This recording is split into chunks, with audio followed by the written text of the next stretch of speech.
जय हिंद सभी स्टूडेंट को। स्वागत है आप सभी छात्रों का आज की क्लास में। बच्चों, आज की क्लास में हम क्लास 10th के सोशल साइंस के 80 वीवीआई ऑब्जेक्टिव क्वेश्चन को याद करेंगे, जो आप सभी बच्चों के 20 फरवरी 2025 की परीक्षा के लिए बहुत ही महत्वपूर्ण है, इम्पोर्टेंट है। तो सभी छात्र क्लास को अच्छे से देखिएगा और क्लास में पढ़ाए गए सभी क्वेश्चन को एक बार जरूर देख लीजिएगा। चलिए क्लास को शुरू करते हैं। सभी क्वेश्चन बहुत ही महत्वपूर्ण है। पहला क्वेश्चन सही बच्चों के लिए, अमृत बाजार पत्रिका के संपादक कौन थे? तो वीवीआई क्वेश्चन है आज की परीक्षा के लिए। तो जल्दी से इस प्रश्न के आंसर को यहाँ पर बता दें बच्चों कि अमृत बाजार पत्रिका के संपादक कौन थे। तो इस प्रश्न के लिए आंसर याद रखिएगा, मोतीलाल घोष। ठीक है, चलिए अगले क्वेश्चन को यहाँ पर देखेंगे बच्चों। अगला क्वेश्चन है, मराठा समाचार पत्र किस भाषा से संबंधित था? ठीक है, तो यहाँ पर प्रश्न है कि मराठा समाचार पत्र किस भाषा से संबंधित था। तो इस प्रश्न के लिए जो आंसर होगा वो होगा मराठी। ठीक है, अगले क्वेश्चन को यहाँ पर देखेंगे, निम्न में से किस सिख गुरु का जन्म पटना में हुआ था? तो वीवीआई क्वेश्चन है बच्चों, और इस प्रश्न का जो आंसर होगा बच्चों वो सही बच्चे याद रख लेंगे कि 10वें। ठीक है बच्चों, क्या याद रखिएगा? 10वें सिख गुरु। चलिए अगले क्वेश्चन को यहाँ पर देखेंगे, बिहार बंगाल से कब पृथक हुआ था? ठीक है, तो इस प्रश्न का आंसर क्या होगा, कब पृथक हुआ था? 1912 को। ठीक है बच्चों, तो याद रख लेना है। अगले क्वेश्चन को यहाँ पर देखेंगे, भारत आने वाले प्रथम व्यापारी कौन थे? ठीक है, तो वीवीआई क्वेश्चन है और इस प्रश्न का आंसर क्या याद रखिएगा बच्चों? आंसर याद रखिएगा कि फ्रांसीसी था। ठीक है, प्रथम व्यापारी कौन था? तो फ्रांसीसी था।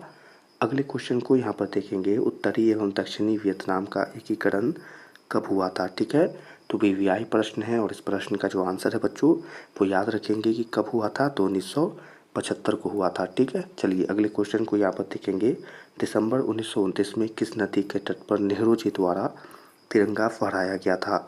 ठीक है, तो वीवीआई क्वेश्चन है और इस प्रश्न का जो आंसर है बच्चों वो सभी को जो याद रखना है वो होगा कि यह रावी नदी थी। ठीक है, तो क्या याद रखिएगा, किस नदी पर? तो रावी नदी पर। अगला क्वेश्चन है कि क्रांतिकारी नेता सूर्य सेन का उपनाम क्या था? ठीक है, तो वीवीआई क्वेश्चन है और बता दी यहाँ पर कि उनका जो उपनाम था वो था मास्टर ता। ठीक है बच्चों, तो याद रखिएगा उपनाम क्या था, मास्टर ता। ठीक है, चलिए अगले क्वेश्चन को यहाँ पर देखेंगे बच्चों। अगला क्वेश्चन है, राष्ट्रीय जलमार्ग एक क्या है? ठीक है, तो वीवीआई क्वेश्चन है और आपको बता दें कि यह राष्ट्रीय जलमार्ग क्या है। तो इलाहाबाद से हल्दिया तक के बीच की यह दूरी है। ठीक है, चलिए अगला क्वेश्चन है, निम्न में से कौन उपभोक्ता उद्योग है? वीवीआई क्वेश्चन है और इस प्रश्न का जो आंसर है बच्चों वो होगा कि उपभोक्ता उद्योग का जो आंसर बनेगा बच्चों वो बनेगा चीनी उद्योग। ठीक है, तो याद रखिएगा चीनी उद्योग आंसर हो जाएगा। अगला क्वेश्चन है, गिर राष्ट्रीय उद्यान कहाँ है? तो वीवीआई क्वेश्चन है और इस प्रश्न का जो आंसर है वो होगा कि गिर राष्ट्रीय उद्यान गुजरात में है। अगला क्वेश्चन है बच्चों के प्रथम पृथ्वी सम्मेलन कहाँ आयोजित हुआ था?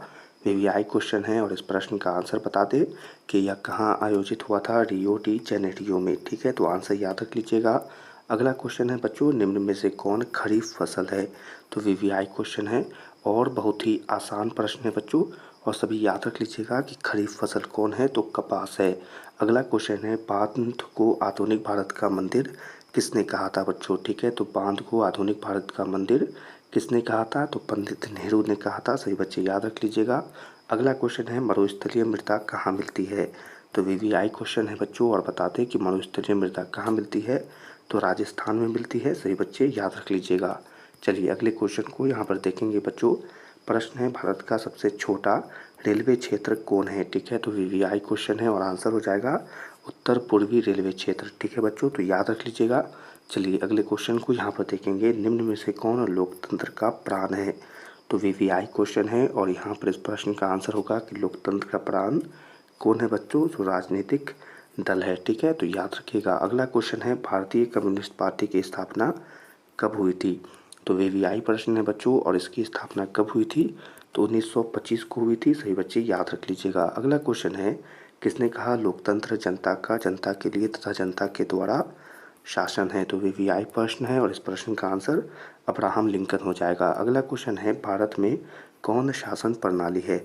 वीवीआई क्वेश्चन है बच्चों और इस प्रश्न का आंसर बता दें कि संसदीय व्यवस्था इस प्रश्न का आंसर हो जाएगा। ठीक है, चलिए अगले क्वेश्चन को यहाँ पर देखेंगे, भारत में वोट देने के लिए न्यूनतम आयु क्या है? ठीक है, तो वीवीआई प्रश्न है और इस प्रश्न का आंसर याद रखिएगा कि न्यूनतम आयु 18 वर्ष है। अगला क्वेश्चन है लोकतंत्र की सफलता की चुनौती क्या है, ठीक है।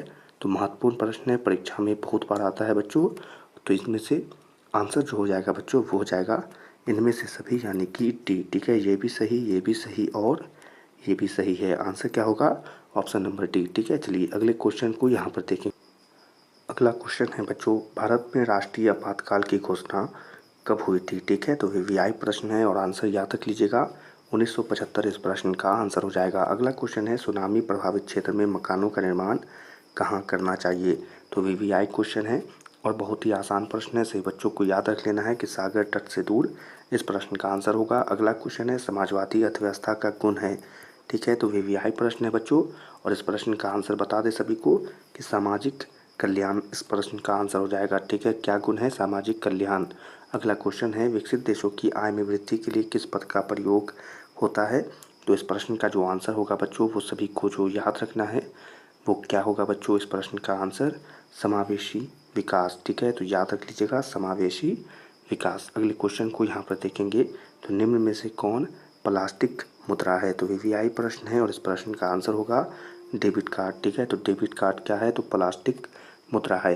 चलिए अगले क्वेश्चन को यहाँ पर देखेंगे। क्वेश्चन है भारत में सकल घरेलू उत्पाद में किस क्षेत्र का योगदान सर्वाधिक है। तो वीवीआई प्रश्न है और किस क्षेत्र का योगदान सर्वाधिक है बच्चों। तो औद्योगिक क्षेत्र इस प्रश्न का आंसर हो जाएगा, सभी को याद रख लेना है। अगला क्वेश्चन है छिपी बेरोजगारी पाई जाती है। तो छिपी बेरोजगारी कहाँ पाई जाती है बच्चों। तो कृषि क्षेत्र में पाई जाती है, याद रख लीजिएगा। अगला क्वेश्चन है रूस की मुद्रा क्या है। तो वीवीआई क्वेश्चन है और इस प्रश्न का आंसर होगा कि रूस की मुद्रा क्या है बच्चों। तो याद रखिएगा कि रूस की मुद्रा रूबल है, ठीक है। चलिए अगला क्वेश्चन है कि साख का आधार क्या है। अगला वीवीआई क्वेश्चन, तो साख का आधार क्या है? विश्वास है, ठीक है। चलिए अगला क्वेश्चन है बच्चों, वस्तुओं और सेवाओं को अपने उपयोग के लिए कौन खरीदता है। वीवीआई क्वेश्चन है और इस प्रश्न का आंसर होगा उपभोक्ता खरीदता है, ठीक है। तो आसान प्रश्न है, याद रख लीजिएगा। चलिए अगले क्वेश्चन को यहाँ पर देख लीजिए। अगला क्वेश्चन है बच्चों, वायु परिवहन का राष्ट्रीयकरण कब किया गया था, ठीक है। तो कब किया गया था? तो डेट याद रखिएगा 1953 इस प्रश्न का आंसर हो जाएगा। अगला क्वेश्चन है विश्व का प्राचीनतम परिवहन साधन क्या है। तो परिवहन साधन क्या है? तो याद रख लीजिएगा जल परिवहन। चलिए अगला क्वेश्चन है मोरमू गांव में बंदरगाह कहाँ है। तो बंदरगाह कहाँ है बुआ? गोवा में है, ठीक है। चलिए अगला क्वेश्चन है कांडला विशेष आर्थिक क्षेत्र कहाँ है। तो कांडला विशेष आर्थिक क्षेत्र कहाँ है बच्चों? गुजरात में है, याद रख लीजिएगा। अगला क्वेश्चन है कहलगांव तापीय विद्युत परियोजना कहाँ है। तो कहलगांव तापीय विद्युत परियोजना कहाँ है बच्चों? इस प्रश्न का आंसर जल्दी से याद रख लीजिएगा, मुंगेर इस प्रश्न का आंसर हो जाएगा, ठीक है।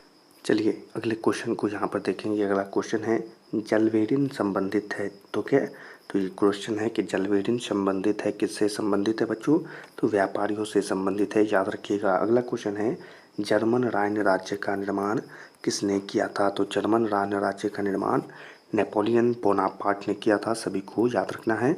अगला क्वेश्चन है वियना सम्मेलन हुआ था तो किस तिथि में हुआ था बच्चों? तो 1815 में हुआ था, सभी को याद रख लीजिएगा 1815। अगला क्वेश्चन है निम्न में से कौन जीवाश्म ईंधन है। तो वीवीआई प्रश्न है और इस प्रश्न का आंसर याद रखना है कि इनमें से सभी है, यानी कोयला, पेट्रोलियम और प्राकृतिक गैस ये सभी क्या है। तो इनमें से सभी ये सब क्या है? जीवाश्म ईंधन है। अगला क्वेश्चन है भारत का प्रथम परमाणु विद्युत गृह कहाँ है।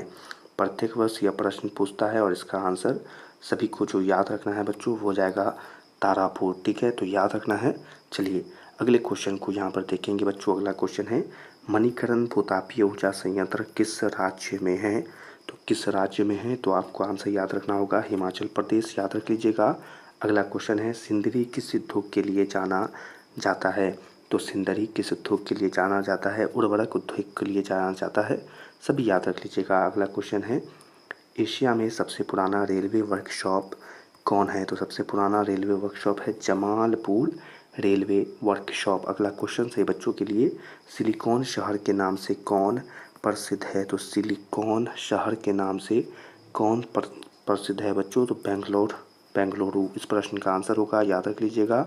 अगला क्वेश्चन है मंदार पहाड़ी किस जिले में है? तो याद रख लीजिएगा बांका जिला में है। ठीक है, चलिए अगला क्वेश्चन है बच्चों, सासाराम नगर विकास हुआ था। तो सासाराम नगर का विकास हुआ था मध्य युग में। इस प्रश्न का आंसर हो जाएगा, याद रख लीजिएगा। अगला क्वेश्चन है, इटली के एकीकरण में निम्न में से किसने योगदान किया था? तो किसने योगदान किया था? आंसर होगा कि इनमें से सभी ने किया था, मैजिनी, कैलिवाटी और काउंट काबुर। आंसर होगा इनमें से सभी। अगला क्वेश्चन है, भारत में 1 रुपया का नोट कौन जारी करता है? तो कौन जारी करता है बच्चों? तो वित्त विभाग जारी करता है, याद रख लीजिएगा। अगला क्वेश्चन है बच्चों, प्राथमिक क्षेत्र में कौन सी आर्थिक क्रियाएं शामिल हैं? ठीक है, तो व्यय क्वेश्चन है कि प्राथमिक क्षेत्र में कौन सी आर्थिक क्रियाएं शामिल है। तो इस प्रश्न का भी आंसर होगा इनमें से सभी, यानी कि कृषि, खनन और पशुपालन सभी इसमें आते हैं। अगला क्वेश्चन जो है बच्चों, निम्न में से कौन साख मुद्रा का उदाहरण है? तो साख मुद्रा का उदाहरण कौन है? इस व्यय प्रश्न के आंसर को यहाँ पर बता दें। आंसर होगा बैंक ड्राफ्ट। ठीक है, चलिए अगले क्वेश्चन को यहाँ पर देखेंगे, विश्व व्यापार संगठन की स्थापना कब हुई थी बच्चों? तो आप जो डेट याद रखिएगा वो होगा 1995। ठीक है, चलिए अगले क्वेश्चन को यहाँ पर देखेंगे। तो अगला प्रश्न है बच्चों, 2011 की जनगणना के अनुसार भारत की आबादी कितनी थी बच्चों? तो सभी को याद रखना है 121 करोड़ इस प्रश्न का आंसर होगा। अगला क्वेश्चन यहाँ पर देखिएगा, कृषि उत्पादों की गुणवत्ता सुनिश्चित करने का मान्यता प्राप्त चिन्ह क्या है? तो मान्यता प्राप्त चिन्ह है बच्चों एक मार्क। ठीक है, तो चलिए अगले क्वेश्चन को देखेंगे, केंद्रीय सांख्यिकी संगठन की स्थापना कब हुई थी? तो इस प्रश्न का आंसर क्या याद रखना है बच्चों? आंसर याद रखिएगा 1950। ठीक है, चलिए अगला क्वेश्चन है, रॉबर्ट ओवन कहाँ का निवासी था? तो यह कहाँ का निवासी था? सभी को याद रखना होगा कि यह ब्रिटेन का निवासी था। अगला क्वेश्चन है कि बोल्शेविक क्रांति का नेतृत्व किसने किया था बच्चों? तो किसने किया था सभी को पता होना चाहिए, लेनिन ने किया था। ठीक है, चलिए अगले क्वेश्चन को यहाँ पर देखेंगे, कंबोडिया की राजधानी कहाँ है? तो कंबोडिया की राजधानी नोम पेन में है। ठीक है, अगला क्वेश्चन है, किस कानून के विरोध में जलियांवाला बाग में सभा का आयोजन हुआ था?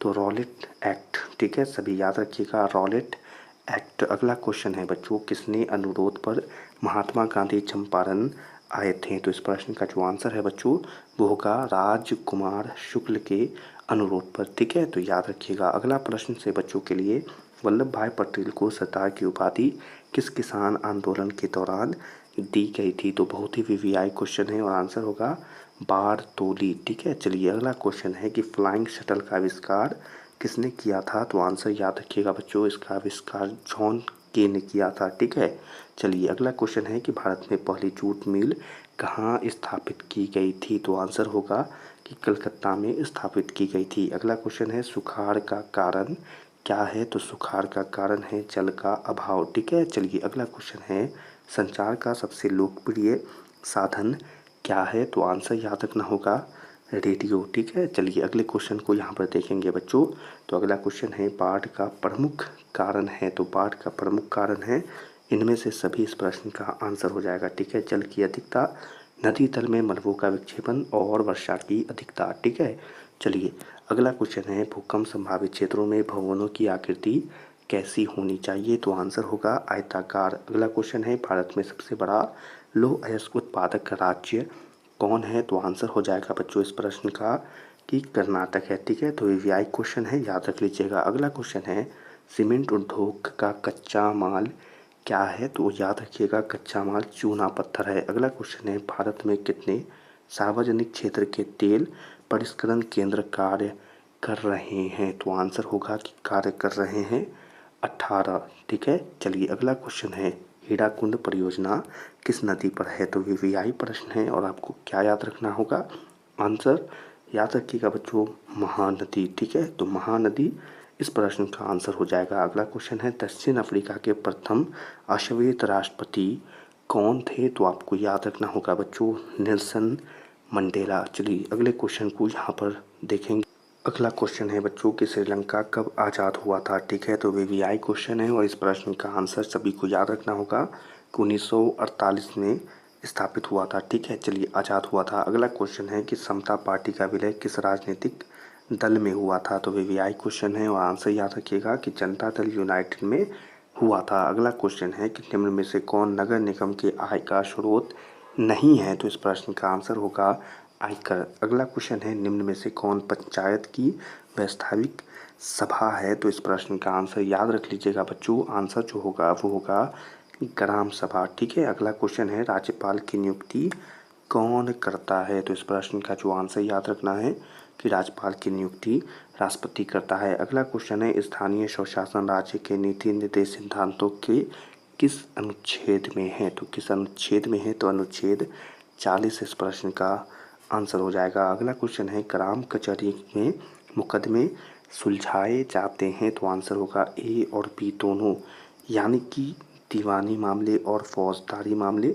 आंसर होगा ऑप्शन नंबर सी। और प्यारे स्टूडेंट, इसी आंसर के साथ आज की इस क्लास को यहीं पर समाप्त करते हैं।